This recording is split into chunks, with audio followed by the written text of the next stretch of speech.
Saudamos a todos os nossos queridos irmãos e amigos com a paz de Jesus. Seja bem-vindo ao estudo da Palavra de Deus. Vamos deixar que a Bíblia nos fale. Vamos deixar que a Bíblia fale alto aos nossos corações. Desejamos um feliz sábado para todos vocês. Desejamos as bênçãos de Deus sobre todos os nossos irmãos no Brasil, nos Estados Unidos, na Europa, na Ásia, em qualquer parte do mundo, na África, que em todos os lugares o Espírito Santo os alcance, que o Espírito Santo traga bênçãos sobre você nesta manhã de sábado.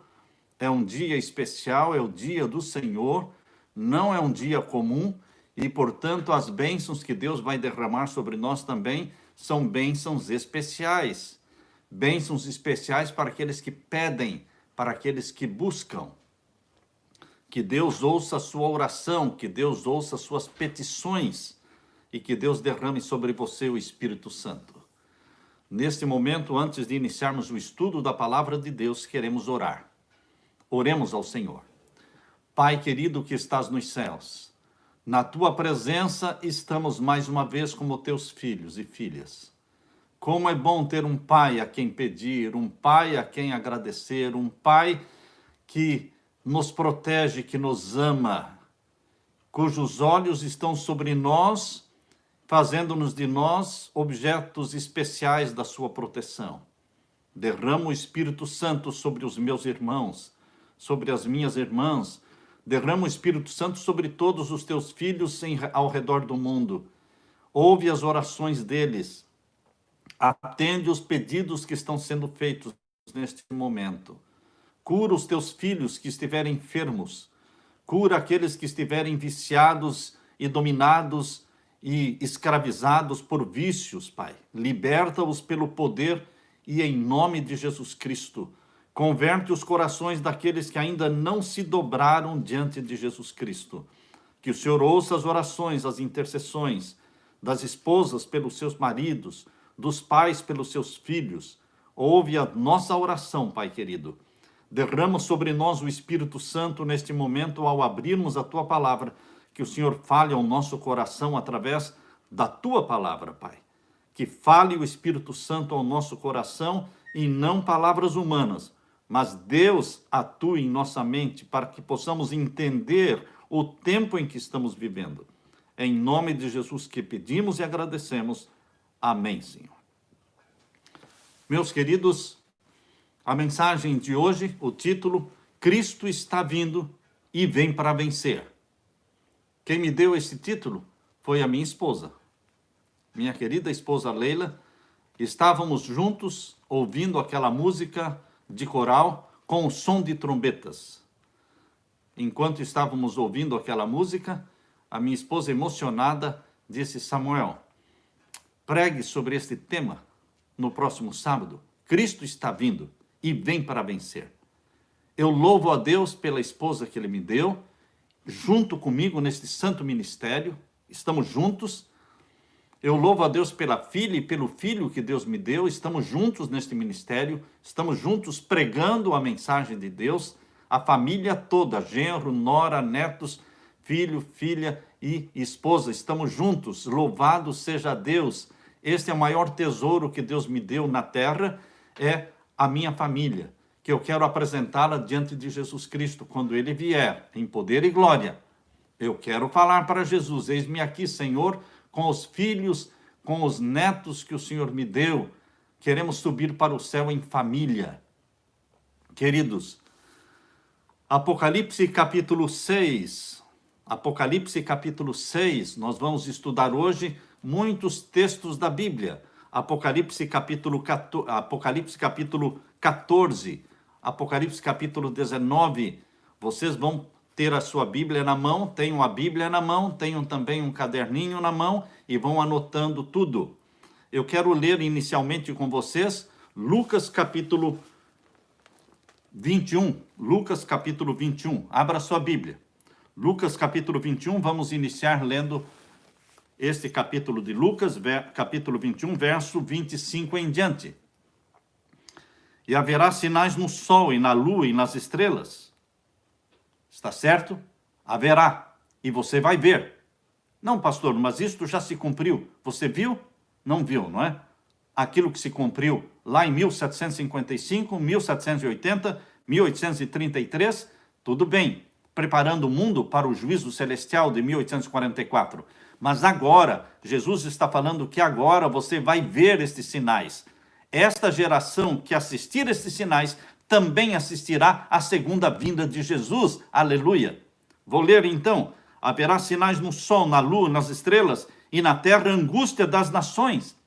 As nações estarão em angústia. Será que hoje as nações estão em angústia, meu querido irmão? Minha querida irmã, meu querido amigo, em Cristo Jesus? Poderíamos dizer que esta profecia está se cumprindo em nossos dias, que as nações estão em angústia, em perplexidade, em ansiedade, em insegurança, nações conturbadas. As nações terão angústia e em perplexidade pelo bramido do mar e das ondas. As regiões mais caras de apartamentos são as regiões litorâneas, beira-mar. Mas, queridos, não é para lá que você deve ir. Há pessoas que estão planejando sair das grandes cidades e irem para regiões litorâneas. Não, meu irmão. Ao sairmos das grandes cidades, nós deveremos ir para o campo, longe do mar, longe destas regiões litorâneas. Por quê? Haverá, sim, um momento em que os homens, em perplexidade, ficarão pelo bramido do mar e das ondas.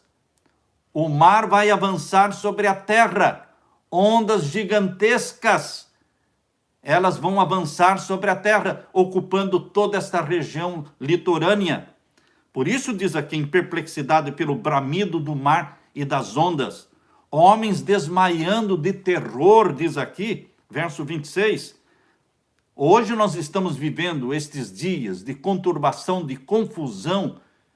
Queridos, não poderíamos pregar no melhor tempo esta mensagem. O melhor tempo para pregar esta mensagem é hoje, porque está se cumprindo diante dos nossos olhos, homens e mulheres desmaiando de terror, na expectação das coisas que sobrevirão, esta insegurança, esta incerteza do que está por vir. Tudo está confuso. Homens desmaiando de terror na expectação das coisas que sobrevirão ao mundo. Já vieram sobre o mundo, porquanto as virtudes do céu serão abaladas. Sol, lua e estrelas, eles serão movidos pelo poder de Deus, preparando o mundo para a segunda vinda de Jesus. E o verso 27, e então verão vir o Filho do Homem numa nuvem com poder e grande glória.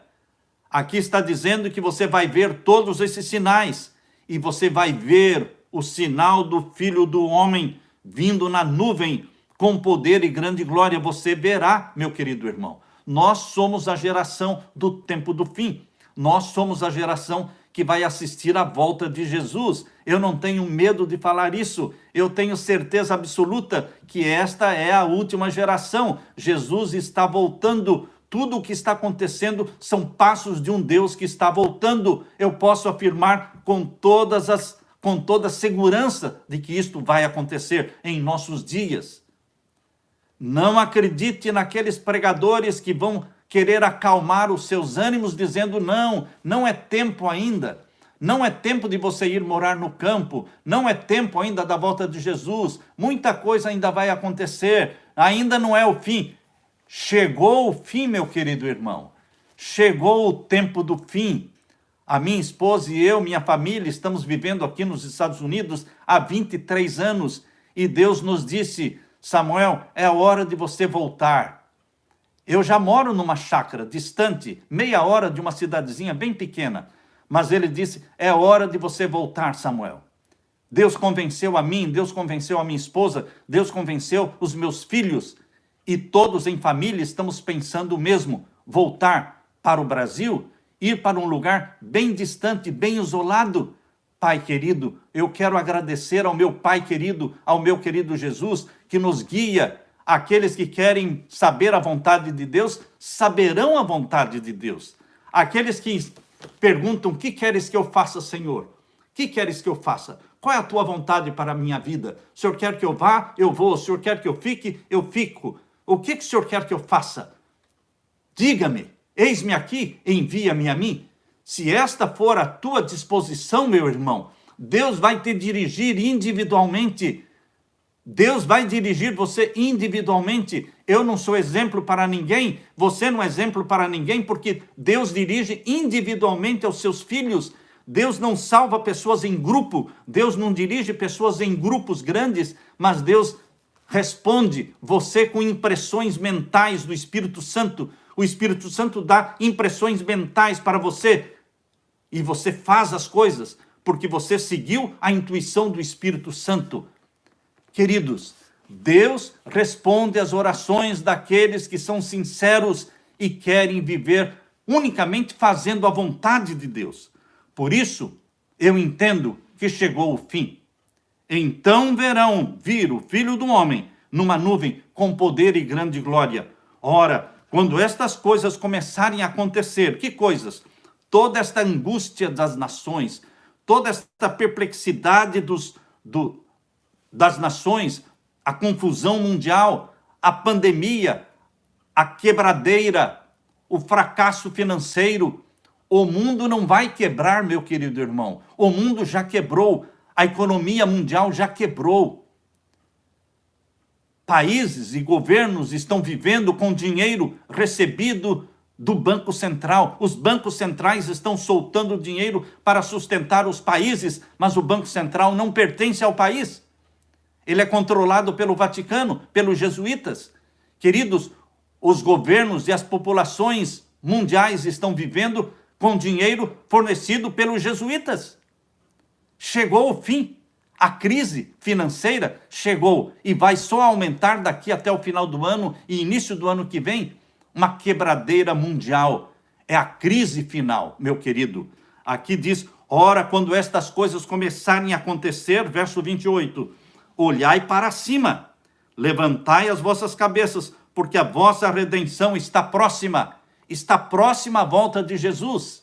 Não podemos marcar dia e a hora da volta de Jesus. Não sabemos ainda o dia e a hora da volta de Jesus, mas é mistério. É necessário você conhecer o tempo da volta de Jesus, os sinais dos tempos que Jesus deu, para nós não pensarmos que Jesus vai demorar muito ainda e ficarmos pregando e falando, tarde virá o meu Senhor, tarde virá o meu Senhor. Não, não é assim não. Vai ter muito tempo ainda. Não vai ter muito tempo ainda.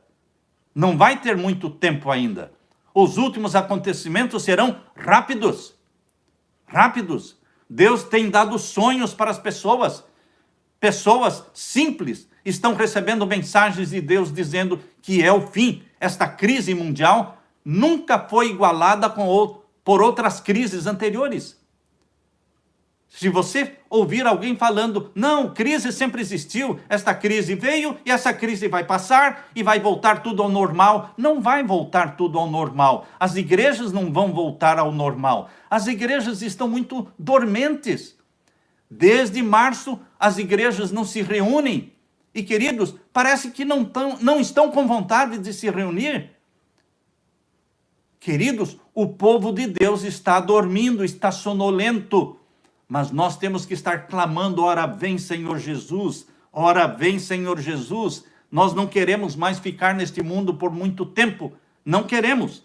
E aqui diz o capítulo 21 de Lucas, verso 29, e disse-lhes uma parábola, olhai para a figueira e para todas as árvores, quando já tem rebentado, vós sabeis, quando já tem rebentado, ou seja, quando saiu os brotos, não é?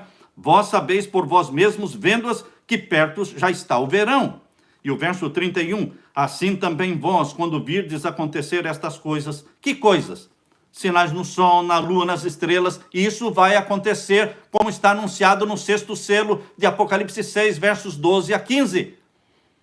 Isto vai acontecer agora, sacudindo o mundo, preparando o mundo para o decreto dominical, preparando o mundo para o selamento do povo de Deus, preparando o mundo para o selamento dos ímpios com o sinal da besta, preparando o mundo para a última grande chamada divina para o mundo. Sai dela, povo meu, a pregação da terceira mensagem angélica.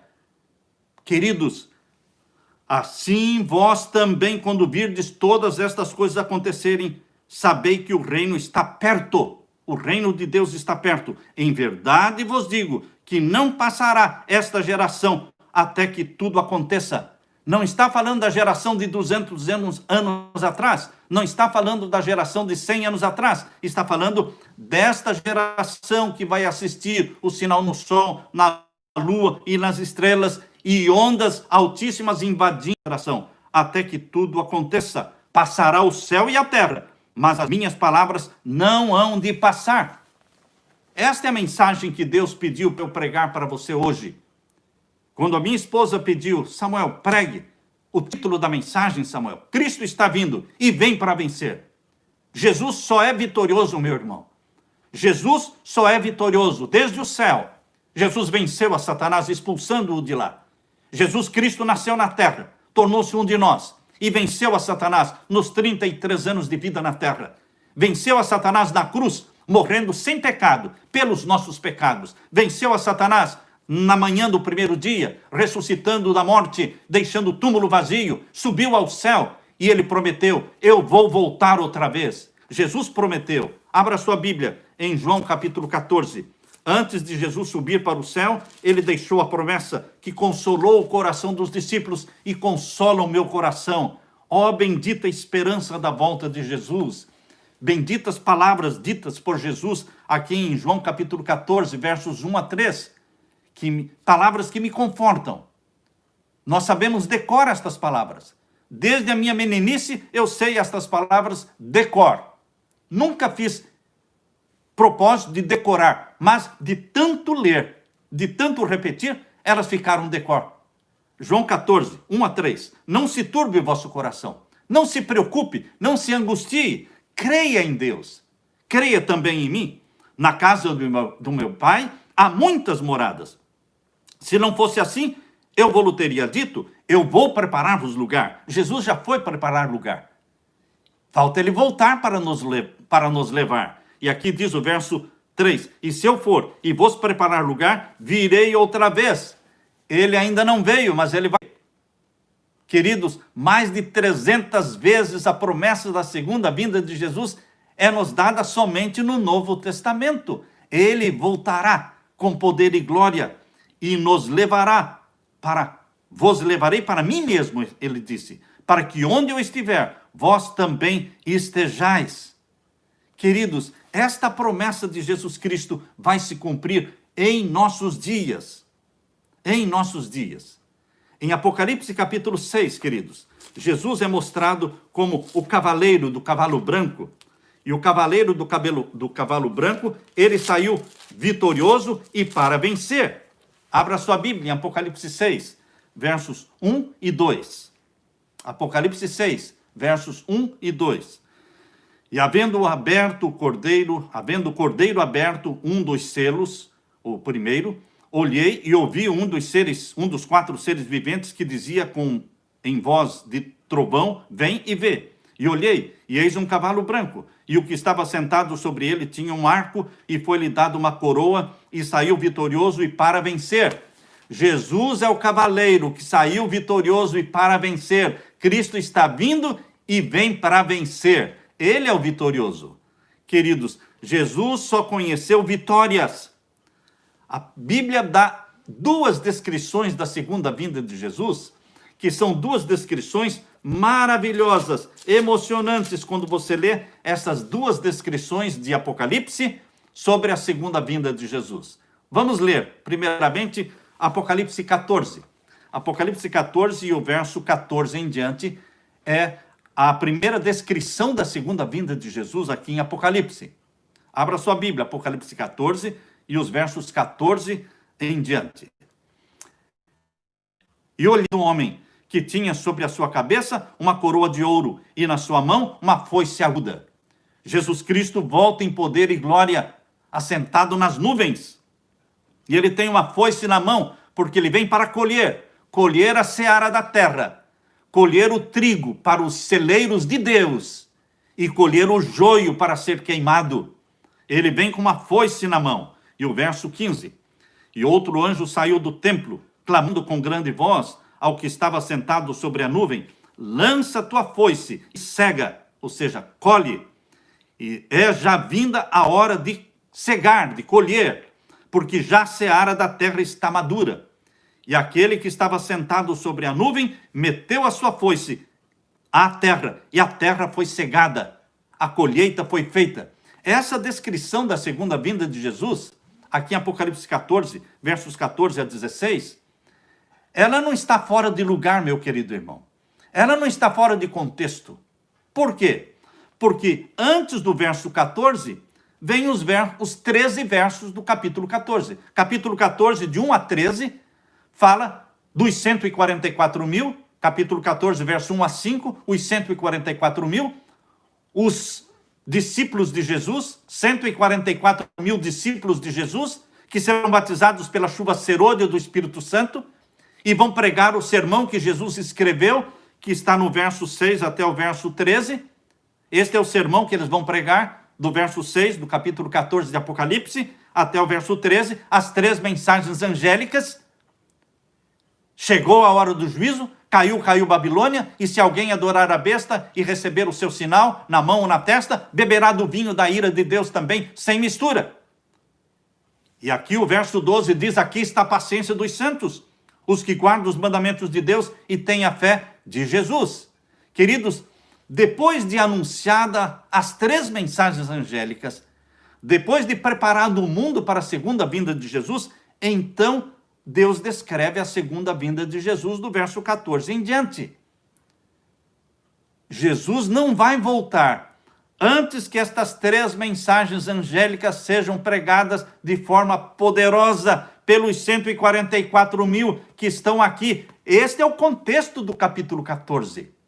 144 mil, meus queridos, não são 145, não são 200 mil e também não é 1 milhão. 144 mil para Deus é 144 mil, assim como 7 para Deus é 7, assim como 10 para Deus é 10, assim como 12 portas da Nova Jerusalém para Deus são 12 portas, 4 anjos para Deus são 4 anjos. Os números para Deus são literais.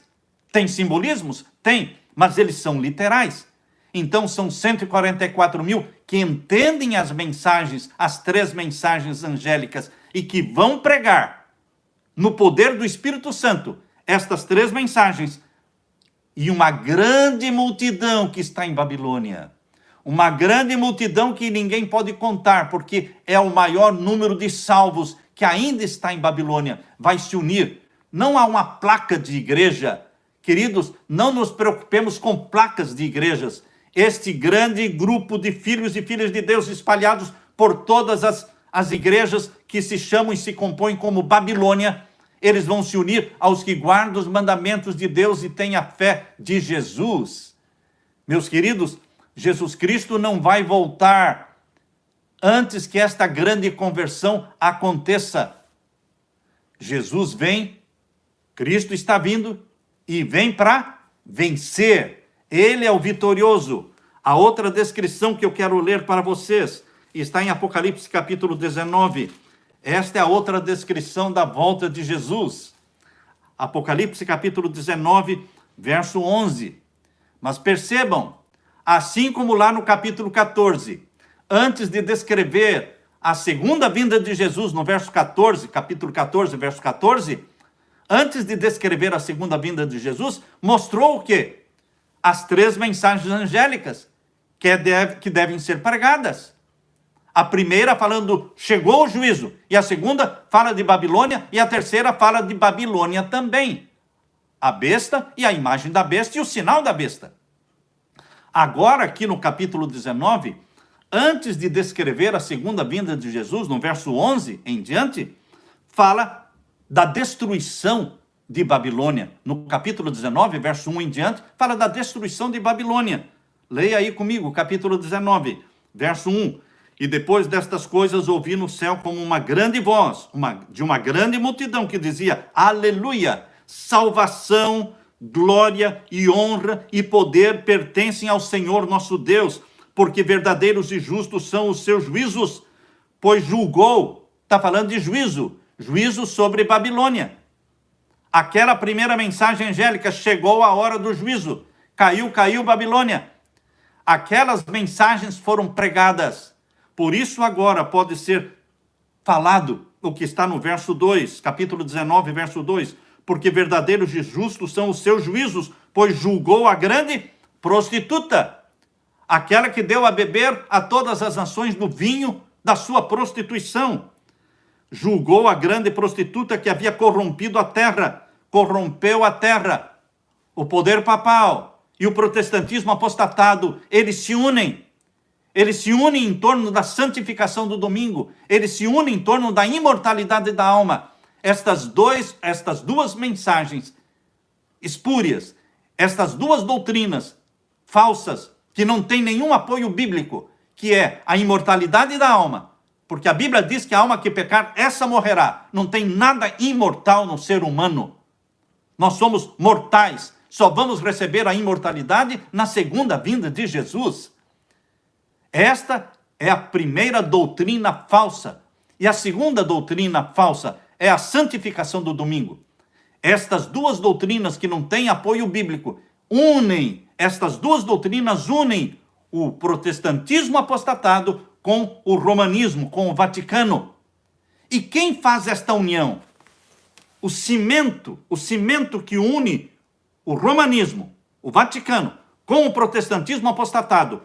Existe um abismo aqui, mas este abismo foi transposto através do espiritismo, através dessa tríplice aliança, Vaticano, espiritismo e protestantismo. Eles se unem. Agora, no tempo do fim, essas três forças estarão unidas. Esses são os três espíritos imundos que estão lá na sexta praga, não é? Na sexta praga de Apocalipse, capítulo 16. Portanto, queridos, aqui fala no capítulo 19 de Apocalipse, estamos lendo o verso 2.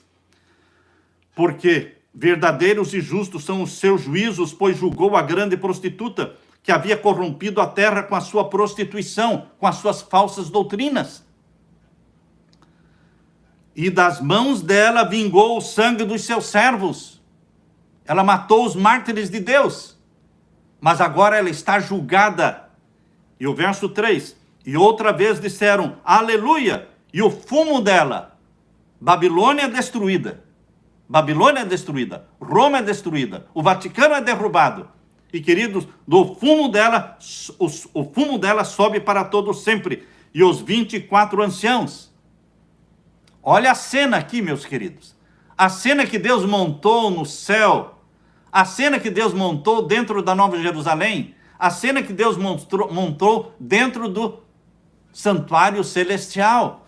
É o Santíssimo do Santuário Celestial, onde tem esta cena que vem lá de Apocalipse capítulo 4.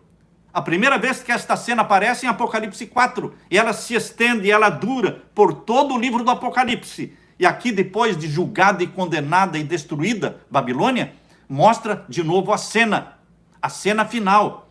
Verso 4, capítulo 19, verso 4. E os 24 anciãos e os 4 seres viventes prostraram-se e adoraram a Deus assentado no trono. De onde vem esta cena? Deus assentado no trono, 24 tronos e 4 seres viventes ao redor do trono. De onde vem essa cena? Lá de Apocalipse 4. É o Santíssimo do Santuário Celestial.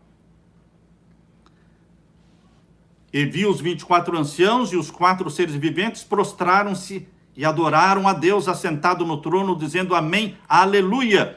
E saiu uma voz do trono que dizia, louvai ao nosso Deus, vós todos os seus servos, e vós que o temeis assim pequenos como grandes.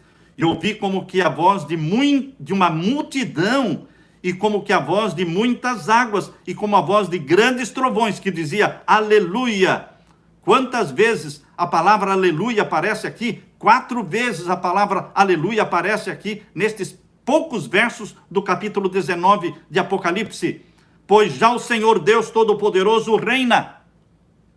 Regozijemo-nos. Acabou o juízo. Acabou o juízo. Babilônia está destruída. Por isso sobe o seu fumo. O povo de Deus foi julgado, selado, salvo. E agora o verso 7. Regozijemo-nos. O que é que você e eu temos que fazer? Nos regozijar. Alegremo-nos. O povo de Deus não é triste, não é cabisbaixo, não é deprimido, não é fracassado. O povo de Deus é alegre, é otimista, é vitorioso, mente de vitorioso. Cristo veio para vencer. Cristo está vindo e vem para vencer. Ou seja, é vitória. A mente de vitória de Jesus é implantada em você também. E você tem uma mente de vitorioso. Os filhos de Deus ungidos pelo Espírito Santo, eles não serão vistos dizendo: ah, eu não consigo, ah, eu não posso vencer isso, eu não posso abandonar esse vício, ah, eu não consigo me libertar desse pecado. Não, meu querido irmão, de maneira alguma. Você que tem a mente de Jesus, você tem uma mente de vitorioso. Eu posso todas as coisas em Cristo que me fortalece. Filipenses 4,13. Posso todas as coisas em Cristo que me fortalece. Em nada vamos dizer: ah, eu não posso, eu não consigo, não tenho forças. Como não? Quem é o seu Deus? Quem é o seu Deus? O meu Deus é o Todo-Poderoso. É o Deus do impossível. É o Deus que faz coisas absurdas, de maravilhosas que são. Por isso, regozije-se, alegre-se e demos glória a Ele, porque vindas são as bodas do Cordeiro. A segunda vinda de Jesus vai ocorrer. E Jesus vai arrebatar a sua igreja para o céu. E nós vamos participar das bodas do Cordeiro. Vamos ser servidos por Jesus Cristo. Lá vamos comer do pão sem fermento. E lá vamos beber do suco da vida, representando o sangue de Jesus. Jesus participou da ceia com os discípulos antes de morrer. E ele disse: não mais comerei deste pão, não mais beberei deste vinho, até aquele dia, quando de novo convosco participarei no reino do meu Pai. Vai chegar esse dia, muito em breve, as bodas do Cordeiro, porque vindas são as bodas do Cordeiro, e já sua esposa, você se aprontou. Eu estou pronto, eu estou me aprontando, eu estou confessando os meus pecados todos os dias, eu estou buscando o batismo do Espírito Santo todos os dias, eu estou dizendo: ora vem, Senhor Jesus, chega, dá um basta na história do pecado, volte logo, Jesus, apressa-te, poupa o teu povo. Meu querido irmão, a mensagem aqui diz: já sua esposa se aprontou. Ou você é daqueles que está dizendo: não ainda, Senhor, não vem ainda, eu não estou pronto. Por que não está pronto? Qual é o pecado que você não quer confessar? Qual é o pecado que você não quer abandonar? Qual é o filme que você ainda quer assistir? Quando é que você vai dizer: basta, não quero mais assistir filmes? Você precisa tomar essa decisão. Você precisa romper com esta máquina, com essa indústria de filmes que só preparam pessoas para o inferno, não preparam pessoas para o céu. Temos que romper com os pecados que nos amarram na terra. Por isso nós temos que dizer: já sua esposa se aprontou. Ó meu Senhor Jesus, eu já confessei os pecados que eu conheço. Agora, mostra os pecados que eu ainda não conheço, defeitos de caráter que eu ainda não tenho conhecimento, mas eu peço que o teu Santo Espírito me mostre, porque eu quero estar pronto com a minha família, porque já sua esposa se aprontou, e foi-lhe dado que se vestisse de linho fino, puro e resplandecente, porque o linho fino são as justiças dos santos. Eu não quero as roupas da moda, Senhor. As modas para mim já não fazem sentido. Oh, como eu fiquei feliz. Eu vi isso na minha filha. Deus quebrou nela o encanto pelos sapatos. Ela tinha um encanto por sapatos. Deus quebrou este encanto. Ela está vendendo todos os sapatos. Ela está vendendo tudo aquilo que, queridos, Deus é grande. Deus muda os corações. Deus destrói em nós o consumismo. E nós começamos a economizar para a obra do Senhor, economizar para preparar um povo para a volta de Jesus. Nós nos desencantamos com o mundo, nós nos desiludimos com este mundo, nós nos apaixonamos pelo céu. Queridos, só vale para Deus, só tem valor esta roupa, que não é a roupa da moda do mundo. Queridos, aqui fala vestidos de linho fino, puro e resplandecente, porque o linho fino são as justiças dos santos. E disse-me: escreve: bem-aventurados aqueles que são chamados à ceia das bodas do Cordeiro. Você foi chamado, meu querido irmão. De maneira alguma você poderá dizer, eu não fui convidado. Como não foi convidado? Naquela parábola que contou Jesus, que os convidados entraram para a festa, e veio o senhor da festa investigar e olhar os convidados e descobriu que um estava lá dentro da festa sem os vestidos de linho fino, puro e resplandecente. Como é que você entrou aqui sem as vestimentas que eu preparei para os convidados? E ele foi lançado fora. Queridos, para entrar nas bodas do Cordeiro, você tem que ter esta vestimenta. Aqui diz o linho fino, puro e resplandecente. É a justiça que Jesus Cristo imputa em você. É a justiça que Jesus Cristo comunica a você. É a justiça, é o vestido de justiça de Jesus Cristo que nos cobre.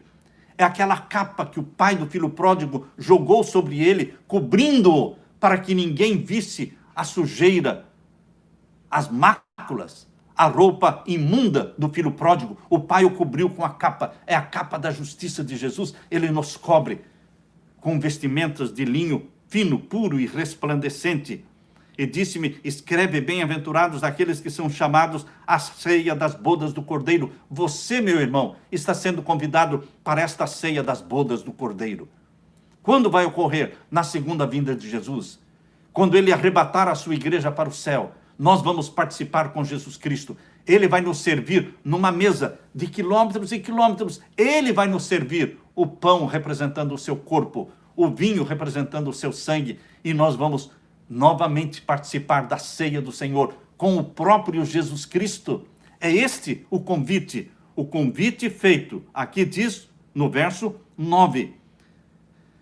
Bem-aventurados aqueles que são chamados à ceia das bodas do Cordeiro, e disse-me, estas são as verdadeiras palavras de Deus. E agora vem a descrição da segunda vinda de Jesus. Veja, depois que falou da destruição de Babilônia, do juízo de Babilônia, agora vem a descrição da volta de Jesus, que ele vem para vencer. Aqui diz o verso 11, e viu o céu aberto, e eis um cavalo branco, e o que estava sentado sobre ele chama-se Fiel e Verdadeiro. Este é o meu Jesus, fiel, verdadeiro.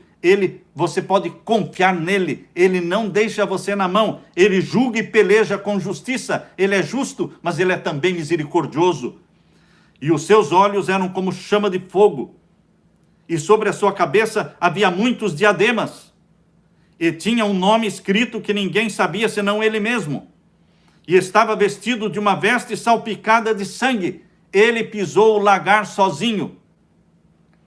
Na luta para nos salvar, ele deu a vida. Ele deu a vida. Queridos, Jesus Cristo, ele tem uma veste salpicada de sangue, que nos lembra o preço que ele pagou pela nossa salvação. Nós vamos ver aquelas roupas salpicadas de sangue. Nós vamos ver aquelas mãos com cicatrizes. E ele vai dizer, este é o preço que eu paguei por você. Por isso o pecado não vai se levantar pela segunda vez, porque eternamente nós vamos ver os sinais da nossa redenção. Eternamente nós vamos ver aquelas roupas salpicadas de sangue. Por isso o pecado nunca mais vai se levantar, porque a história provou que Deus é amor, que Deus é misericórdia, e que o pecado não compensa. Não compensa o pecado. Pecado é só ilusão. Saia dessa ilusão, meu irmão. Você que ainda ama algum pecado conhecido, você que ainda está iludido com esse mundo está acabando, meu irmão. Esse mundo nunca mais vai voltar a ser o normal do ano passado, de 2019. As igrejas não voltarão a ser o que eram em 2019. Os mercados não vão voltar. As empresas aéreas, as empresas estão quebrando, os bancos estão quebrando.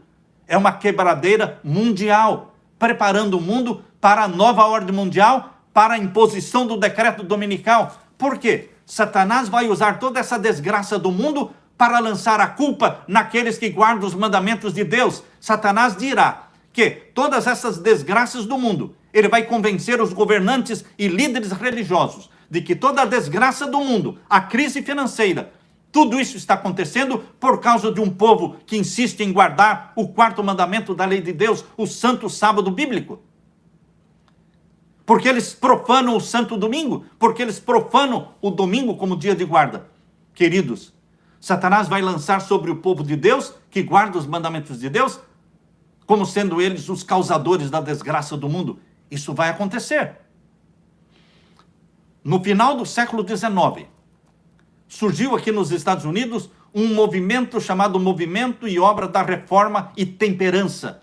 Eles defendiam a temperança, um movimento justo, digno, abençoado, porque condenava a venda de bebidas alcoólicas. E esse movimento a favor da reforma e da temperança e da saúde estava associado com a santificação do domingo. Interessante, queridos. Isso é descrito no livro O Grande Conflito, página 587. Na página 587 se descreve esse movimento de reforma e temperança nos Estados Unidos, mas os mesmos que defendiam o movimento da reforma e temperança também defendiam a santificação do domingo. Queridos, a história se repete. Hoje, nós estamos vendo a encíclica papal Laudato Si. Ela tem ali os seus capítulos defendendo o quê? A ecologia. Quem pode falar contra a ecologia? A ecologia é um movimento saudável, bom, digno, que nós só podemos apoiar. A encíclica papal Laudato Si traz o título de Cuidando da Nossa Casa. Como alguém não pode cuidar da sua casa? O capítulo número 1, o título é O que está acontecendo com a nossa casa. Esse é o capítulo 1 da encíclica. O capítulo 2, o Evangelho da Criação. O capítulo 3, a raiz humana da crise ecológica. O capítulo 4, uma ecologia integral. E o capítulo 5, algumas linhas de orientação e ação.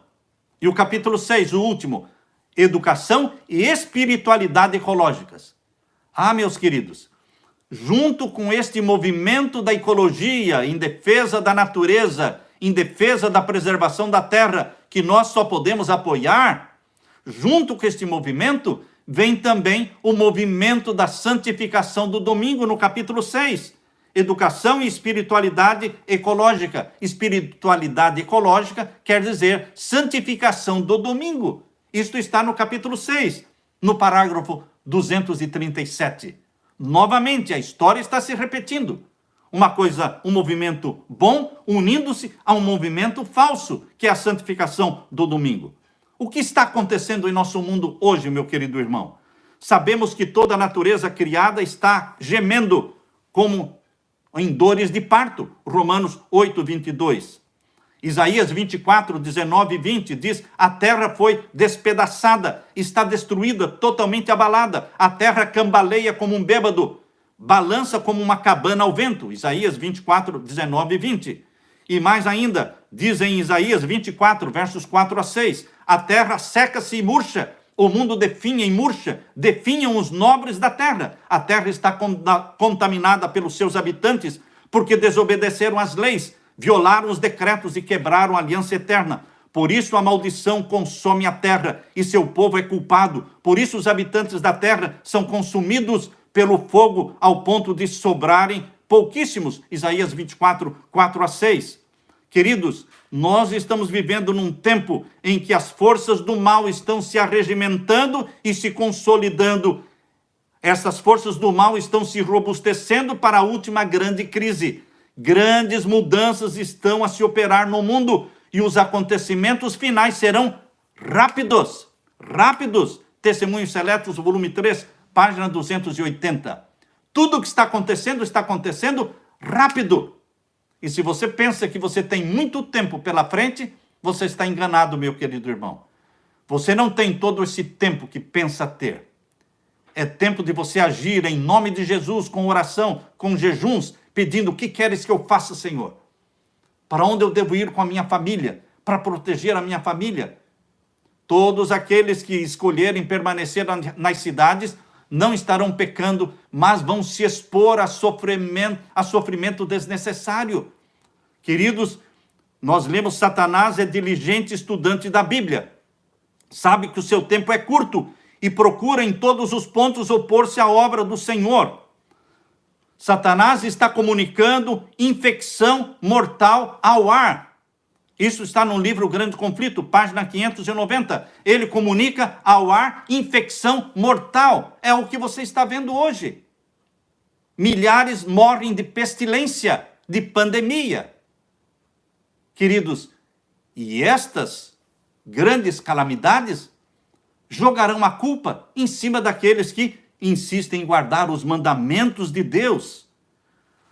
No livro Meditação Matinal, Maranata, publicado em 1977, na página 172, nós lemos: nas últimas cenas da história terrestre, graçará a guerra, haverá epidemias. Isso é novidade para você?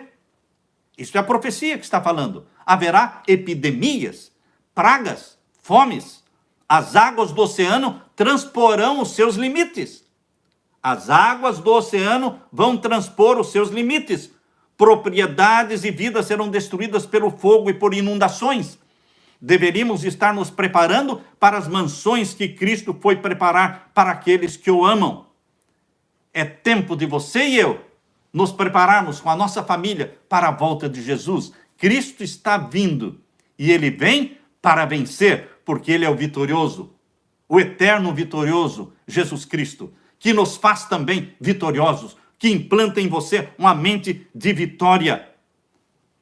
Queridos, no livro Grande Conflito, página 589, termino lendo: ao mesmo tempo em que Satanás aparece aos filhos dos homens como grande médico, que pode curar todas as enfermidades, ele também trará moléstias e desgraças até que cidades populosas se reduzam à ruína e desolação. Ele é o causador das moléstias, das epidemias, das pandemias, das desgraças do mundo, queridos. Nós precisamos testificar todas estas coisas. Apocalipse 22, 20. Aquele que testifica todas essas coisas diz: certamente cedo venho. Amém. Ora vem, Senhor Jesus. Prepare-se, meu irmão. Cristo está vindo.